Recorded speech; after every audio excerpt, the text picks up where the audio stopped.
name is Ozdil. I'm coming from visual design and interaction design background. I'm currently a PhD candidate at Continuum in Milano. And yes, as introduced, I will be talking about archives. But before to go into the topic, I would like to start with a small story. I got to know that there was a zoo in Milan when my grandmother gave me this picture. And the picture was taken from my grandfather, and it was the year of 57. Just for my own curiosity, I started to search about this zoo and where was it and so on, and I got to know some information on the online repository of Lombardieri Culturali, where there was this PDF document with all the metadata on descriptions and classifications, but there was even no sentence that was saying that the zoo was closed in '92. So here I started to ask myself that if it was possible for an archive to be a little bit more narrative, because all the metadata that we can see from websites sometimes doesn't communicate to normal audiences, especially like me. So I'm saying that I'm not an archivist, neither a historian. I also know the fact that the traditional skills of the archivist will be essentially was, but maybe we can work on a different level after the traditional documentation and to create different levels of engagement. I decided that this was my area of interest and work, and I placed this my research questions into the scenario that I called the Heritage Continuum. In this scenario, I talk about the strong relationship between museums, collection, and archives. And as we all know, and we were seeing during the conference, that the structures of these institutions are changed from an essential ownership to a permeable structure, where these institutions started to put their content together to make use of their content. And of course this has led a growth, so this additional information is kind of circulated through these institutions, and it is even cultivated. So at the end we all know that heritage information is not stable, and it is continuing to be transformed into forms that creates not only monumental value but use value. In this scenario, I focused more on what really the museum turned out to be. So museums are turned out to be core places where the culture is represented not by only ownership but exhibited and reflected through a permeable structure. So we can see this change from recent work, the work of Studio Azzurro, or like more work of Berni, that places of museum turn out to be a place of knowledge, where there are strategies that activate cultural objects. If we go a little bit back on time, we can see also from Putnam's work or Monroe's work that there is this metaphorical notion of the museum that generally used for meaning, dissemination of cultural knowledge. So I started to ask, is it possible for the archive to adopt this metaphoric notion to move on to this notion of cultural knowledge dissemination system? And is it possible that such archive can reach wider audiences, evolve continuously, and is it possible for this archive to adapt the changes in technology and answer to the needs of the contemporary users? Of course, I said that I'm not an archivist, so I started to try to understand what I mean by archive. Of course, everybody will know that archives might mean the physical space. It can be also the document itself. So from a traditional definition, they are repositories, data sets, and any kind of document, video, anything that is safeguarded and preserved. From archaeological and historical point of view, it can be a piece of evidence, a statement, and so on. And from political point of view, it can be a sign of influence. But in my research, I propose this definition. So archive is a living place of investigation and experimentation towards this metaphor of open-ended knowledge system, that is first of all open to interpretations and recreations and connected highly with public involvement and engagement, using technologies only as an aid to build up connections and strategies. So, how to move on to this kind of theory? I started to work on, first of all, this change in the audiences and change of technologies, and I kind of underlined that there is this active role of audiences. For example, audiences turn out to be more than only visitors as spectators or more enablers of content. We can see this change from, again, Studio Arturo's work or the work of Neil Simon on these participatory models. Just to quickly show, this is the work of, I think everybody knows this studio. They generally work on scenography and narrative structures in museums. This is one of the examples called 2011. This is another example for enablers of content. This was an exhibition in Park Galata in 2012, made by the artist Michael Sertash, was worked on the archive of Maria Chania, which was a photographer in the early 50s. So he opened this archive to ask the public to tag the photos and create kind of help to rebuild the history over these pictures. And on the part of impact of technologies, again, the audience, I think, knows all these changes. So type of technologies, interactive digital touch tables, displays, and other surface applications. And on the other part, there are interfaces, more types of applications. So interfaces and environments, these all immersive environments goes to this category. Digital catalogs, virtual tools, and multimedia atlases. I'm not going to make so many examples, just want to highlight this example. This is made from the Studio Last in 2011. It was an exhibition to celebrate the 100 years of social housing in France.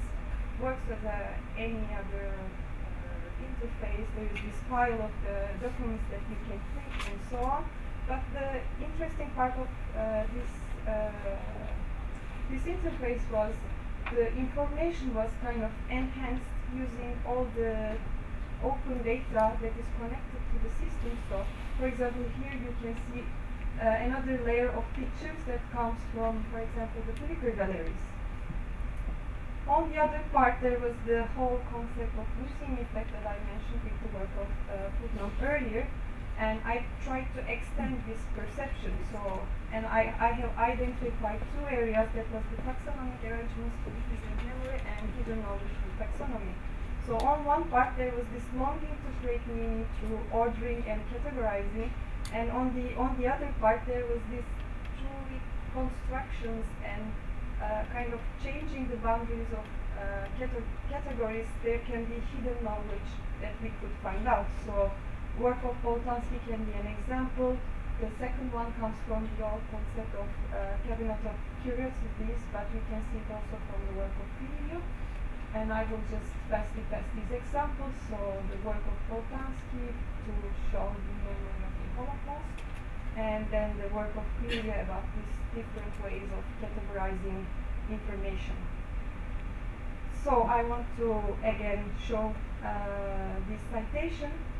Putnam suggests that when a group of objects is exhibited through a vitrine, there is this visual construction that is going on between all the elements that are presented, and this kind of suggests a cultural relationship between these objects. Moving forward, there was all these kind of debates on digitalization and all this data that was online that kind of was an interesting area to search more about these routers and connectors to move towards the idea of cross-platform development.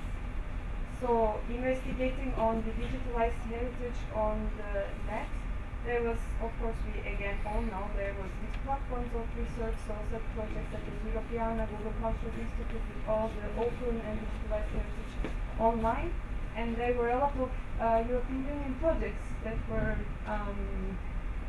created as a support system for these kind of platforms.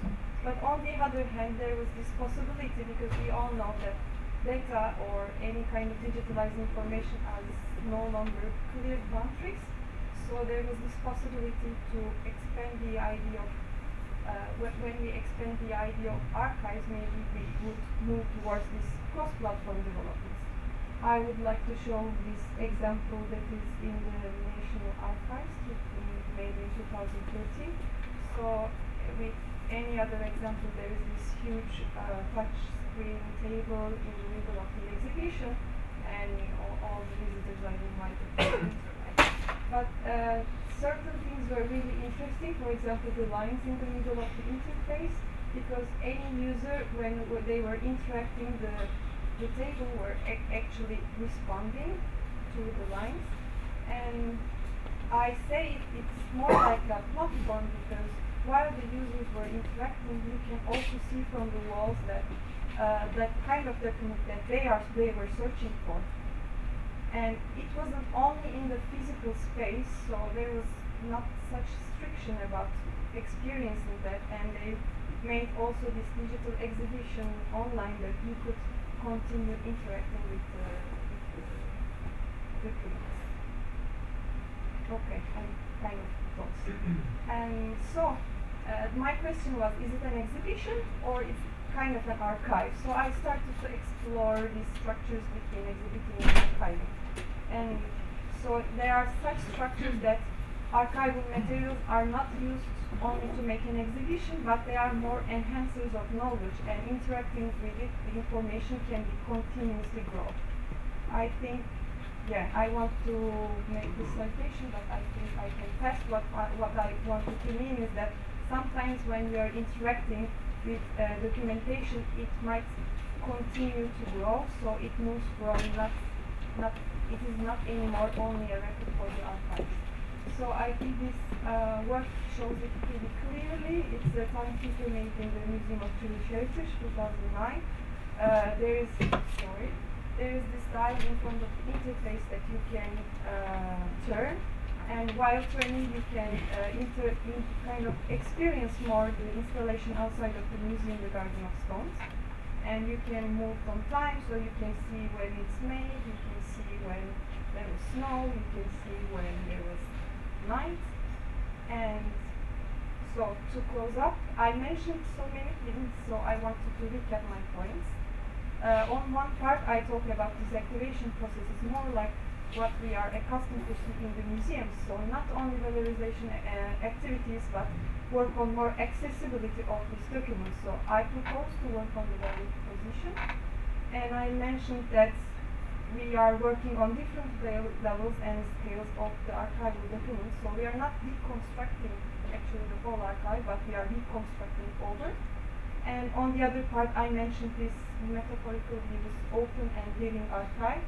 So I'm not mentioning that the interface is more interesting, there is motion added, but I propose to work on the usability of the structure, so a structure that can be renewed, reconnected, and decontextualized. And I also propose to work on the language and strategy for engagement, so to change this linear way to search documents, because not everybody can understand how this metadata works. So, and offer visitors more this serendipitous discovery about the documents. The question is, of course, how? This is the part that I'm currently working, because this is a PhD research. So I propose that we can do what historians do, so extrapolate from the data, or we can do what information science do, so manipulate the data. Of course, there is a lot of curatorial work involved in such work, and of course, design should be highlighted as a part of this construction. I'm planning to work on both development side and the curation side, and to do this, I think there is a high need to foster collaboration between archives, so provenance and keepers, creative and industry, design, and visitors